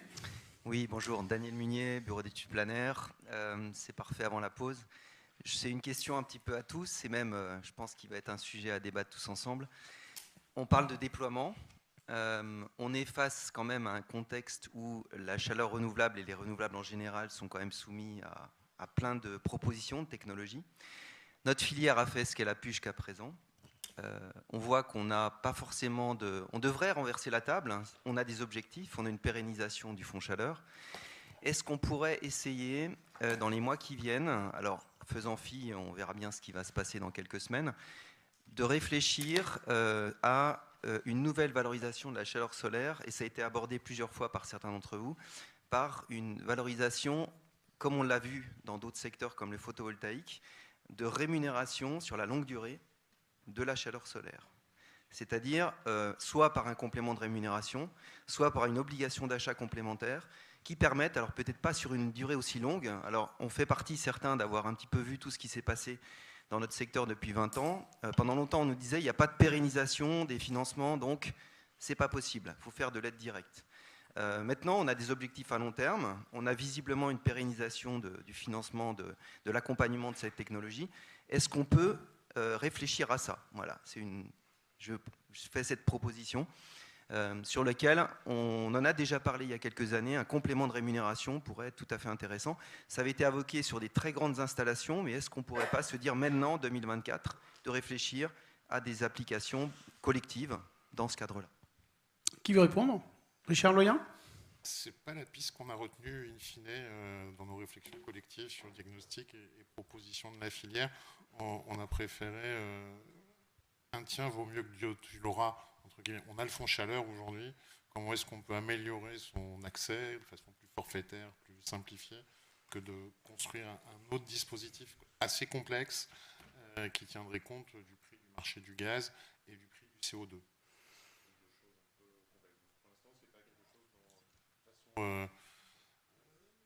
Mesures concrètes et directement implémentables qu'on a retenues, mais sans s'interdire d'y penser. Claire, l'ADEME? je l'ai dit, il faut qu'on change le modèle de calcul. Donc moi, je pense qu'il faut qu'on se ferme aucune porte. Alors, je suis assez d'accord sur le fait qu'il ne faut pas qu'on fasse des usines à gaz et qu'on s'attache vraiment à avoir des choses simplifiées et qui soient claires pour tout le monde et lisibles pour les porteurs de projets. Mais en tout cas, voilà, il faut qu'on change la matrice. Donc, ne fermons aucune porte aujourd'hui. Laetitia. Laetitia Brottier de Helsen. J'avais une première remarque très courte sur la compétitivité pour dire que on est quand même beaucoup à être conscient que les coûts diminuent très fortement en solaire thermique avec le volume et qu'on a plus une question de volume. Et donc, là, on voit sur les études, on est de l'ordre de moins 20% de LCOE en solaire thermique à chaque doublement de capacité, ce qui est la même tendance que le photovoltaïque. Mais on n'a pas encore la même croissance de volume. Donc, je voulais juste faire cette remarque en disant qu'on est quand même très optimiste sur le fait de pouvoir aussi gagner en productivité en solaire thermique et en chaleur solaire en général. J'avais quand même une question sur la partie communication. À l'ADEME, vous avez l'habitude de lancer des programmes de communication. Est-ce que vous avez une idée de coût ou de on va dire, plan de communication? Comment vous voyez que ça pourrait s'opérer et à quel coût? Budget com. Alors, on a effectivement un budget com à l'ADEME. Aujourd'hui, voilà, moi, j'ai pas encore trempé dans ces milieux-là puisque je viens d'arriver au niveau national, donc je ne peux pas vous répondre à cette question aujourd'hui. Mais en tout cas, je sais qu'on a des moyens en interne à l'ADEME pour travailler sur ces sujets-là. Donc voilà, je ne suis pas plus inquiète que ça. Et si on arrive à aboutir à un plan solaire comme on souhaite le faire, je pense que on voit sur la géothermie qu'il y a quand même des outils de communication qui ont été mobilisés. Voilà, je pense qu'on ne loupera pas cette étape-là. Je me souviens d'une époque avec des pubs radio sur les douches solaires. Il y a eu cette époque-là. Richard? À la radio, il y a eu des pubs à la télé. Absolument. Campagne, pour certaines, qui a été portée à Enerplan avec le soutien de l'ADEME. Absolument. C'est l'ADEME qui le faisait toute seule. Ouais. On trouvera, je pense, les moyens de le faire. Il y a déjà des messages qui sont portés par l'ADEME sur le fonds chaleur décliné, notamment pour le solaire thermique, qui sont portés. Pas assez. Ce qu'a montré Loïc, c'est qu'on a vraiment besoin d'agir au plus profond de tous les territoires. Donc aujourd'hui, on a quand même un peu de la matière. Il faut peut-être l'élargir un peu pour qu'on ait conscience que le solaire, c'est un panel de technologies, je dis de 40 à 400 degrés, un peu pour tous les usages de taille. Donc ça, il faut que ça rentre dans les esprits, que ça revienne. Et voilà, donc il y a les moyens qu'on pourra mettre sur la table, mais voilà, faire percoler au plus près de tous les décideurs que voilà, aujourd'hui, si un équipement sportif est rénové et qu'on met une chaudière gaz sans solaire, c'est une faute. Sans solaire thermique. Sans solaire thermique, non mais on est d'accord. Merci pour ça. Petite précision. Bonjour. Une question. Oui, Pierre Chalumeau, Solaire Pro. Je reviens là sur ce qui a été dit justement sur un peu le serpent de mer, c'est-à-dire sur la qualification et sur l'envie des professionnels en fait de faire. Alors vous adressez quand même à des professionnels qui sont premiers chauffagistes, qui ont beaucoup de travail, c'est vrai, c'est très bien, et qui sont, comme on l'a dit tout à l'heure, il y a beaucoup d'autres techniques, entre autres la pompe à chaleur, etc. Donc il faut donner envie en fait à ces installateurs, enfin ces entreprises, et c'est pas évident parce qu'en fait au niveau régional, c'est vrai, alors vous avez la CAPEB, vous avez beaucoup d'éléments en fait qui font que forcément c'est pas vraiment orienté vers comment dire le solaire thermique n'est pas forcément mis en avant. Donc là-dessus, il y a toujours quelque chose qui revient, qui fait qu'on n'arrive pas, à chaque fois quand vous posez une question, est-ce que vous avez besoin de production de chaleur, en fait, l'installateur ne va pas forcément s'orienter vers le solaire thermique. Et alors ensuite, il y avait une deuxième chose, c'était à propos des formations. Alors justement, c'est très bien d'avoir une formation solaire collective, mais quand on rentre un peu dans les détails, alors formation solaire collective, ça veut dire qu'il y a 3 jours de formation. Bon, ok. Et ensuite, si vous voulez être exploitant, il va falloir en faire encore 3 jours de formation. Moi, je pense qu'il faudrait quand même réfléchir au niveau de qualité ENR, de faire une passerelle, justement pour essayer de faciliter les choses. Parce que regardez au niveau national, combien y a-t-il de RGE quali-sol collectif? Il y en a très peu, et c'est pour ça que vous avez dit tout à l'heure, finalement, quand vous faites un appel d'offres, personne n'a répondu. Entre 16 et 18 au pointage, mais je pourrais voilà. peut-être et j'espère qu'un jour, je me prends à rêver qu'il y aura peut-être 50% d'installateurs présent aux États généraux. On espère, avec Sokol, on était aux rencontres au congrès de l'UMGCCP pour essayer de convaincre les installateurs de venir sur ce secteur, de s'y intéresser. Et ils n'ont pas tous les carnets de commandes pleins en ce moment, parce qu'avec le marché du neuf qui s'écroule, ils sont aussi en train de regarder. Voilà. Et après, on a des gens qui partiront à la retraite sans avoir touché un capteur solaire, parce qu'ils sont habitués à faire des chaudières. Malheureusement, on ne peut rien pour eux, et vivement qu'ils partent à la retraite. Ouais. Allez, 2 dernières questions. Questions rapides, réponses rapides, et après on va boire un café, on va autour des stands des exposants. Ouais, très rapidement. Qu'on remercie. Moran Guermic pour Optelios. Aujourd'hui, on parle de communication. On parle de communication à un microcosme de personnes techniques. Mais on se rend compte qu'il y a énormément d'avancées ou de reculs, de pas en arrière, qui sont liés sur une approche politique. On ne va pas se mentir.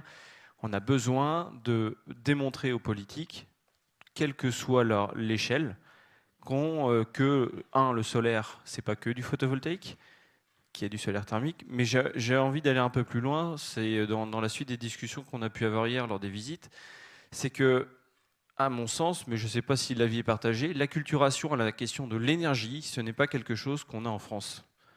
Si on fait un micro-trottoir, je pense que si aujourd'hui on demande ce que c'est l'énergie solaire, tout le monde va nous dire photovoltaïque. OK. Et la deuxième question, OK, le photovoltaïque, pour vous, ça vous fait penser à quoi? Alors aujourd'hui, on va peut-être commencer à parler autonomie, autoconsommation, mais je mets ma main au feu qu'on va entendre parler revenus. C'est-à-dire que dans l'imaginaire des gens, aujourd'hui, solaire veut dire photovoltaïque, veut dire argent. À quel moment on se dit qu'une technologie n'est pas là que pour faire gagner de l'argent, elle est surtout là pour produire de l'énergie. Et c'est le but strict du solaire thermique, et qui plus est, in situ. Donc ma question est, est-ce qu'au-delà d'un plan de communication à l'échelle élargie, nationale ou autre, on ne pourrait pas aussi faire quelque chose qui, je pense, pourrait toucher peut-être plus finement un politique qui est aussi chef de famille, c'est-à-dire d'aller toucher aussi dès les enfants, d'aller attaquer aussi, de remettre la notion de l'énergie comme on peut le retrouver dans d'autres pays. Ça va servir à qui? C'est-à-dire que si les enfants, si la jeune génération, celle qui arrive, est directement intégrée dans cette problématique de ce que c'est l'énergie, la notion de la ressource. Aujourd'hui, on en parle, mais c'est stressant, c'est hyper stressant en fait. C'est-à-dire qu'on parle toujours de crise, mais avant que ce soit une crise, c'est surtout une utilité. Et de là, on va en découler des choses. L'éducation doit aussi passer, alors c'est peut-être un vœu pieux, c'est peut-être le monde des bisounours, mais si nos enfants sont tous les jours en train de nous rabâcher, éteins la lumière, c'est pas Versailles ici, ferme ton robinet quand tu te brosses les dents, parce que il y a une notion d'économie, peut-être que ça va faire aussi remonter à l'échelle du père de famille qui est chef d'entreprise, qui va dire ah bah tiens en fait je vais peut-être faire ça, ou qui est homme politique aussi, ou alors, homme ou femme politique, et donc faire en sorte qu'à l'échelle locale ou nationale ça bouge. Merci pour cette contribution. Vous voulez dire un mot? Il a tout dit, non? Valérie, Séjourné? Je trouve qu'effectivement, il faut humaniser la dimension énergie. Je pense que c'est ce que tu veux dire. C'est la rendre réelle au quotidien. Sur le manifeste qu'on a fait pour les politiciens, là, j'ai préféré qu'on prenne une photo d'un foyer, une femme avec son enfant sur la couverture pour dire, voilà, quelqu'un qui a chaud, qui est bien, il ne va pas tomber malade, il ne va pas avoir de problème de santé. L'accès à l'eau chaude. Enfin, dans les bâtiments, 80% des besoins d'énergie, c'est pour la chaleur, 15% l'eau chaude, 65% pour le chauffage. C'est pas connu, effectivement. L'énergie, les gens pensent que c'est de l'électricité et ils ne réalisent pas ça. Donc je pense qu'il faut la rendre plus visible, la rendre plus réelle, plus indispensable. Et aussi que les gens comprennent que c'est un investissement sur le solaire thermique. Je pense que ce qui n'est pas évident, c'est le one-off, le paiement du CAPEX qui va après durer 25 ans. Et que les gens réalisent qu'en faisant cet achat-là, ils sont couverts après pendant 25 ans. Et comment il y a aussi toute la dimension santé. Si on change d'énergie et qu'on passe à ces renouvelables, et notamment au solaire thermique, on évite des gaz, on évite des problèmes de cancer, etc. Et peut-être aussi aller dans ces dimensions-là avec des ONG qui, elles, travaillent sur pas seulement l'environnement, mais aussi la santé des gens. C'est peut-être une piste à envisager aussi. Merci beaucoup. Dernière question, super rapide. On a 2 minutes. Ok.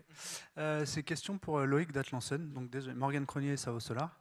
Vous avez présenté votre plan d'action donc pour la communication, le développement du solaire thermique dans votre région. Richard a présenté le plan d'action d'Enerplan.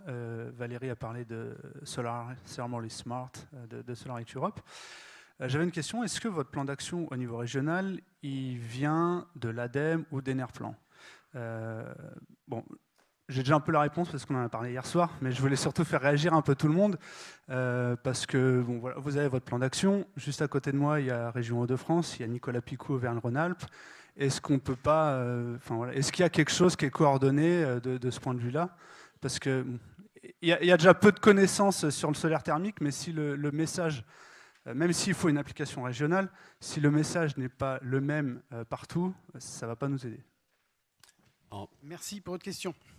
Pour répondre, effectivement, on est coordonné avec Sokol, dans le sens où nous, on a fait un retour terrain de ce qui pouvait être observé, qu'est-ce qui aujourd'hui permettrait de lever des freins et des verrous. Donc on a échangé avec Sokol pour voir justement comment ça s'imbriquait dans le plan d'action porté national. Après, ça nous permet, ça ne nous empêche pas de toute façon, nous, à l'échelle d'Atlanson et de la région, de mettre en place des actions ou de voir comment on peut travailler pour le développement territorial, et je pense que c'est assez complémentaire.